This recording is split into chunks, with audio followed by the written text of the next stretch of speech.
Hello बच्चों। आज हम करेंगे क्लास नाइन्थ का चैप्टर नंबर थर्ड साइंस का, जो कि है एटम एंड मॉलिक्यूल्स।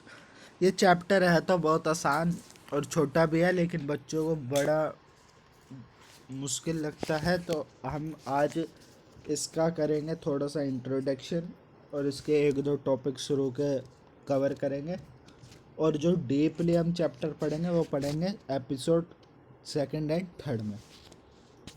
तो सबसे पहले आपको यहाँ पे पढ़ना है law of chemical combination. Law of chemical combination आपके इस चैप्टर के शुरू में इधर रखा है। लॉ ऑफ केमिकल कॉम्बिनेशन ही होता है जब कोई भी केमिकल रिएक्शन होता है तो उसमें दो या दो से जो ज़्यादा सब्सटेंस होता है वो क्या हो जाते हैं, एक साथ एक मॉलिक्यूल बना लेते हैं। ठीक है, एक केमिकल बना लेते हैं। तो उसमें क्या होता है कि जब वो सब्सटेंस एक दूसरे से रिएक्ट करके कुछ बनाते हैं तो वो किसी ना किसी सर्टेन लॉ को गवर्न करके बनाते हैं। गवर्न मतलब उन पर बनाते हैं।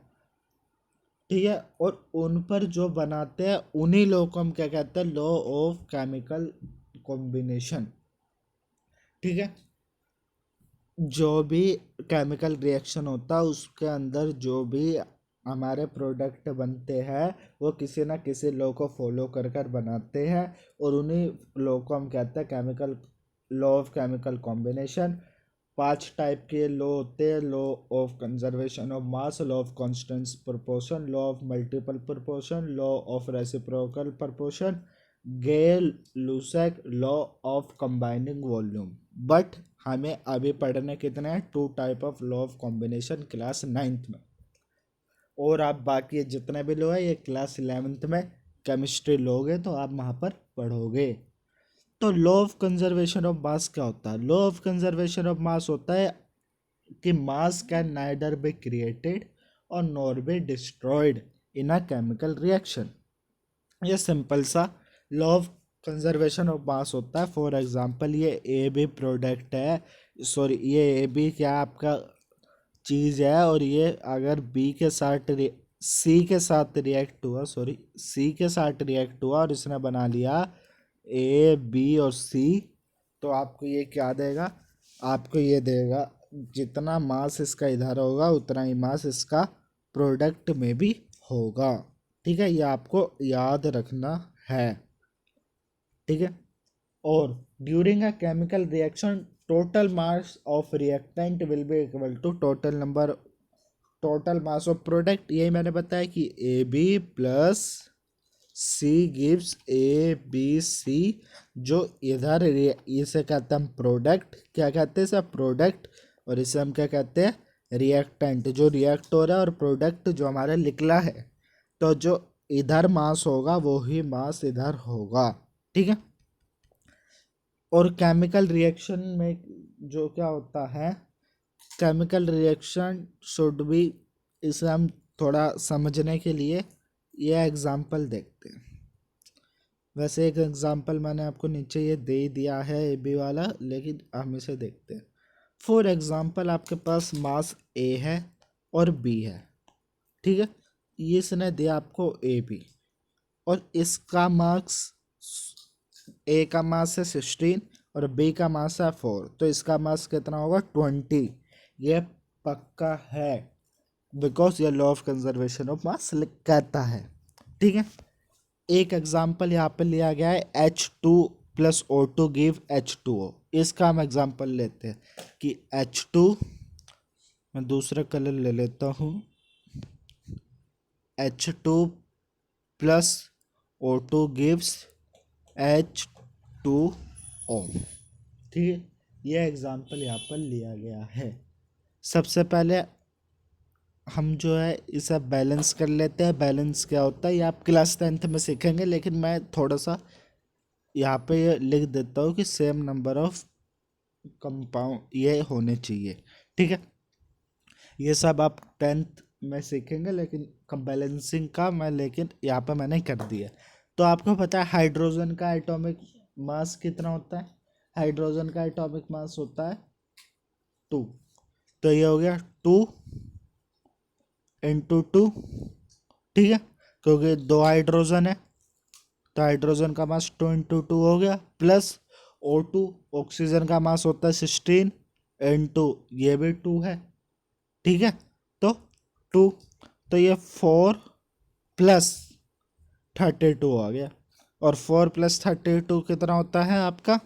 4 + 32 आपका होता है 36 ग्राम। तो ये आपका आ गया, जो जितना मार्क्स इसका इधर था वही मास इसका इधर आ गया। तो यही होता है law of conservation of mass.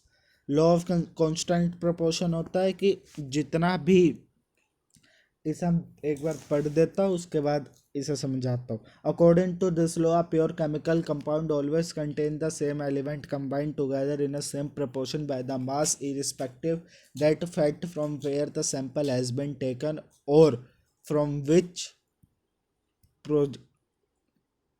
Producer has been produce. ठीक है, इसका मतलब क्या है कि जो भी प्योर केमिकल है, फॉर एग्जांपल आपका एग्जांपल ये है बहुत सारे, लेकिन मैं बताता हूँ एग्जांपल से ही।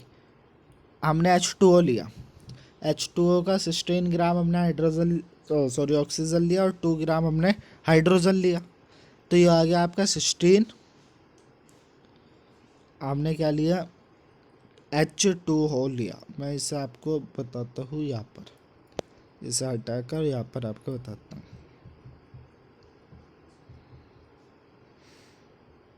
मैंने लिया H2O। हाइड्रोजन का मास कितना होता है? 2, और ऑक्सीजन का मास कितना होता है? 16। तो हमने हाइड्रोजन का मास अपॉन में मास ऑफ हाइड्रोजन अपॉन में मास ऑफ ऑक्सीजन डिवाइड किया, तो ये आ गया 2/16 = 1/8। तो इसका कितना रेशियो आ गया? 1:8 जो है इसका 1:8 का रेशियो आ गया। किसका? हाइड्रोजन के सॉरी वाटर के मॉलिक्यूल का। तो यही लॉ ऑफ कांस्टेंट प्रोपोर्शन कहता है कि लॉ ऑफ कांस्टेंट प्रोपोर्शन कहता है कि जो भी प्योर केमिकल, चाहे वो कहीं से भी लिया गया हो, ठीक है, अगर हम उसे कंबाइन कर देंगे या फिर अब उसका रिएक्शन करवाएंगे तो वो सेम प्रपोर्शन में ही होगा। चाहे आप हाइड्रोजन दिल्ली से ले लो या फिर आप हाइड्रोजन कहीं पंजाब से ले लो या कहीं से भी ले लो, अगर हम उसे जो है उससे हम वाटर बनाएंगे तो सेम प्रपोर्शन में ही कंबाइन होंगे, इरिस्पेक्टिव डेट वो कहाँ से भी लिया जाए। ये कहता है आपका लॉ ऑफ कांस्टेंट प्रोपोर्शन। और वो जो है हमेशा होल नंबर के रेशियो में ही क्या होंगे? डिवाइड होंगे। होल नंबर मतलब 0 से लेके 10 तक ही है जो होल नंबर, इन्हीं के ही रेशियो में डिवाइड होंगे। ये नहीं कि 30:14 आ रहा है, ये बहुत कम का ही होगा, वैसे आएगा नहीं। और यही देखिए, हमने 18 ग्राम हाइड्रोजन वाटर लिया तो 1:1 आया। हमने 36 ग्राम H2O लिया तो उसका भी 1:8 आया। अगर हमने 9 ग्राम हाइड्रोजन लिया तो उसका भी 1:8 ही आया है हमारा रेशियो। तो यह आपको पता चल गया कि लॉ ऑफ कांस्टेंट प्रोपोर्शन। फिर है डाल्टन एटॉमिक थ्योरी। एक डाल्टन एक साइंटिस्ट थे, उन्होंने एक अपनी एटॉमिक थ्योरी दी थी, वो हम पढ़ लेते हैं, उसके बाद हम ये वीडियो यहीं पे रोक देंगे। इसके बाद आगे का हम इससे अगले लेक्चर में पढ़ेंगे। तो डाल्टन ने कहा था कि सारे मैटर एक स्मॉल पार्टिकल से बने होते हैं जिसे हम एटम कहते हैं। उसने पहला लॉ तो ये दिया। दूसरा दिया कि अगर केमिकल रिएक्शन हो रहा है तो एटम जो है इनडिवाइजेबल पार्टिकल है, एटम को हम तोड़ नहीं सकते। लास्ट चीज़ जो है एटम की, वो एटम ही है जिसे हम नहीं तोड़ सकते। वो जो है ना, जो एटम है वो ना ही क्रिएट किया जा सकता, ना ही डिस्ट्रॉयड किया जा सकता है। ये कहा किसने? डाल्टन ने। डाल्टन ने क्या कहा? सारी चीज़ एक स्मॉल पार्टिकल से बनकर बनी है, उसे हम एटम कहते हैं, ठीक है। और एटम जो है ए डिवाइडेबल पार्टिकल है जो कि ना ही क्रिएट किया जा सकता है ना ही डिस्ट्रॉयड किया जा सकता है। उसके बाद उसने कहा atom of a given element are identically in a mass and a chemical property. उसने कहा कि कोई भी एटम है, अगर हम उसका केमिकल रिएक्शन करवाएंगे या उसकी केमिकल प्रॉपर्टी देंगे तो उसकी सेम रहेगी। अगर एटम सेम है और अगर उसका केमिकल उसी एटम से ही बना है तो दोनों की प्रॉपर्टी सेम रहेगी।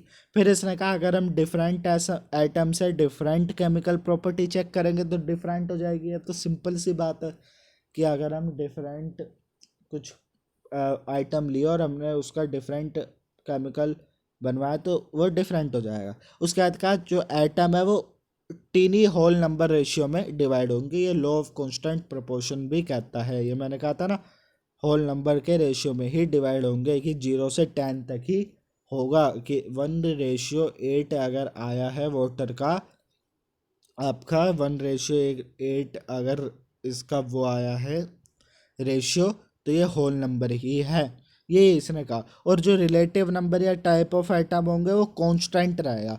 मतलब जैसा हमने H2O में देखा कि 2 हाइड्रोजन थे और एक ऑक्सीजन था तो वाटर बना, H2O, 2 हाइड्रोजन एक ऑक्सीजन। तो ये वही कह रहा है जो उनका प्रपोर्शन है वो क्या रहेगा, कांस्टेंट रहेगा, मतलब हमेशा सेम रहेगा। ये थी डाल्टन की एटॉमिक थ्योरी। ठीक है, आशा करता हूँ आप सभी को समझ में आ गई होगी। अगर इसमें कोई दिक्कत है इस लेक्चर में तो आप हमें कमेंट करके बताएं। ठीक है, अगला लेक्चर बहुत जल्दी इसका आएगा। तो जब तक के लिए जय हिंद, जय भारत।